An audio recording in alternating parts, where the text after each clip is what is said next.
those speeches, I would now like to invite our next speaker, Mr. Abdelaziz Deroche, President of the Prefectural Council of Rabat and President of the Moroccan Association of Presidents of the Councils of Prefectures and Provinces. So, Mr. Abdelaziz, I will also ask you a couple of questions. So based on your immense expertise in all these organizations, how can we reinforce local partnerships at the city level to better manage coastal waters, inland waters, and water services while employing a circular economy approach? How can we improve water governance and promote multi-stakeholder involvement that is aligned to the different interests of various groups? Thank you. You have the floor.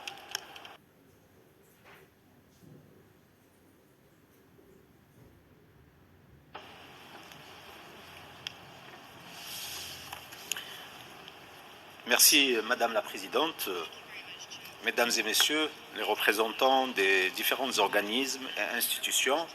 Tout d'abord, permettez-moi de me présenter. Je m'appelle Abdelaziz Derouiche. Je suis effectivement le président du conseil préfectoral de Rabat, la capitale du Maroc, et aussi le président de l'association de l'ensemble des présidents des préfectures et des provinces, qui sont 75. Et on a une répartition de régions aussi. On a 12 régions au Maroc, dont 9 sont côtières. Et on a 1503 communes au Maroc. Honorable assistance, bonjour. Merci Madame la modératrice pour votre question. Tout d'abord, permettez-moi de remercier Son Excellence, Monsieur le Secrétaire général de l'ONU, le gouvernement du Portugal, le gouvernement du Kenya pour l'organisation de cette conférence internationale. Avant d'entamer cette question, il est important, Madame la modératrice, de donner une vision sur la politique de notre pays dans le secteur de l'eau. En effet, le Royaume du Maroc a élaboré un programme national d'approvisionnement en eau potable et en eau d'irrigation 2020-2027 en application à des hautes instructions royales. Ce programme national vise à accélérer le rythme des investissements dans le domaine de l'eau afin de faire face à la demande croissante des ressources en eau et d'assurer la sécurité hydrique du pays, de réduire l'impact du changement climatique. Et afin de répondre à cette stratégie, plusieurs conventions ont été élaborées et signées par les différentes parties prenantes en vue de mettre un ensemble de mesures urgentes visant à assurer l'approvisionnement en eau potable. Ceci d'une part. D'autre part, la politique de renforcement de l'offre hydrique à travers la poursuite de grands et de petits barrages et les lacs collinaires, l'élargissement des réseaux du système hydrique par le biais des projets de connexion entre le bassin hydraulique en vue d'assurer une gestion flexible des ressources en eau et de la réduction des disparités territoriales.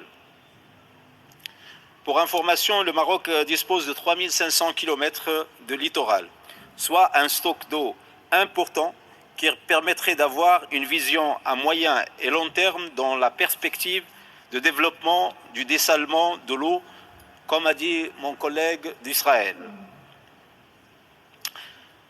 Et en ayant des recours aux énergies renouvelables. S'agissant de l'économie circulaire, le gouvernement a élaboré un décret qui interdit l'arrosage des espaces verts par l'eau potable, moyennant l'utilisation des eaux non conventionnelles par la mobilisation d'un potentiel des eaux usées, épurées et traitées, plus de 573 millions de mètres cubes par an, définis par les objectifs du programme d'assainissement liquide mutualisé et de réutilisation des eaux usées et traitées.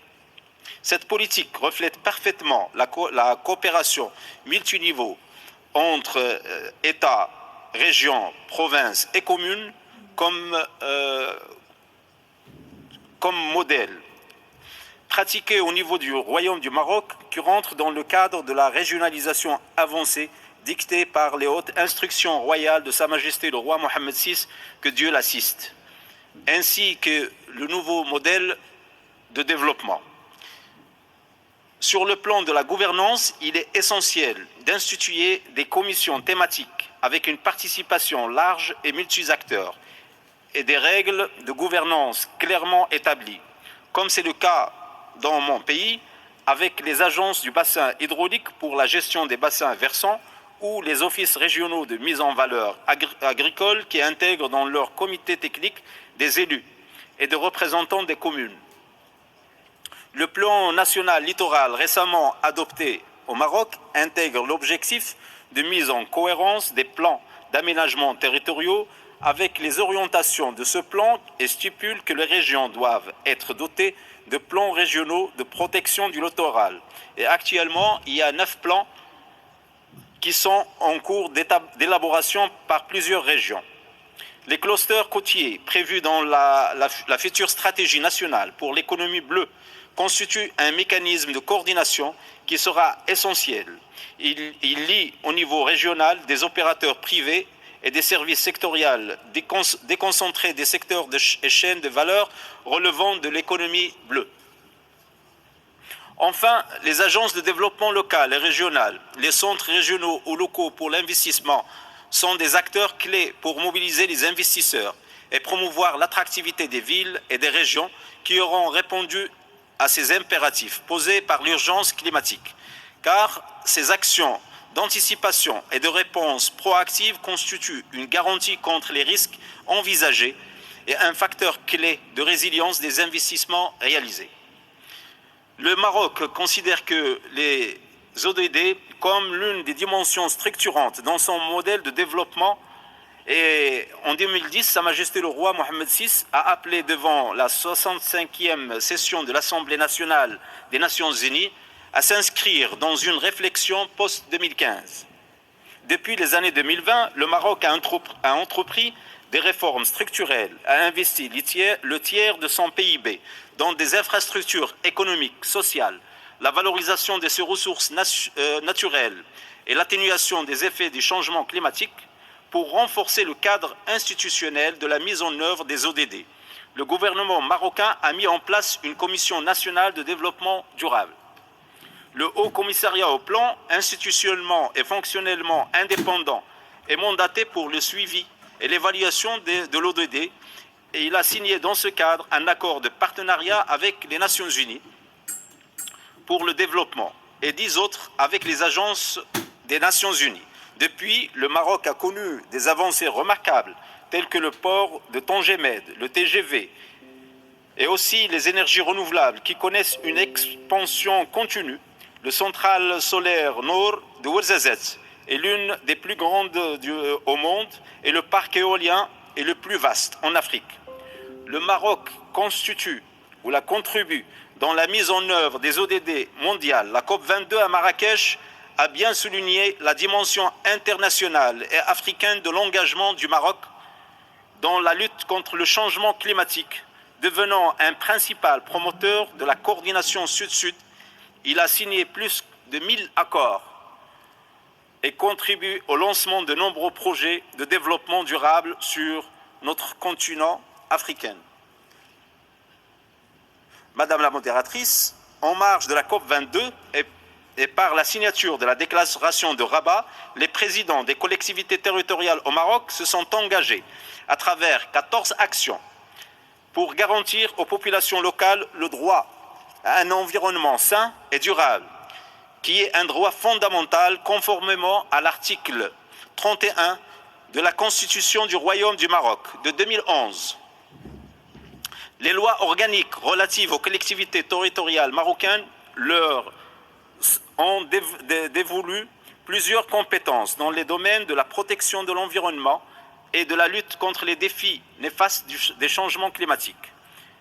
À cet effet, elles sont appelées à renforcer leurs capacités et adopter les bonnes pratiques et expériences dans ces domaines, ainsi que mettre à niveau des programmes adéquats tels que le programme de l'aménagement des plages. En conclusion, permettez-moi de citer l'adage d'Antoine de Saint-Exupéry qui dit «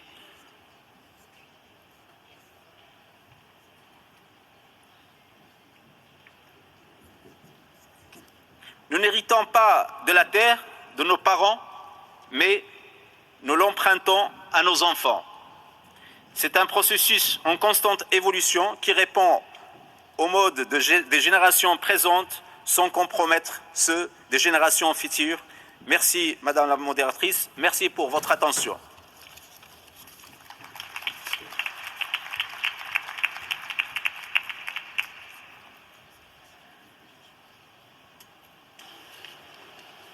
Thank you for your remarks, Mr. Dereche, and thank you for actually explaining how Morocco approaches the water sector, in particular linking it to climate change as well, and speaking about coherent urban planning, national strategies, and adopting a coherent approach, which is really very appreciated.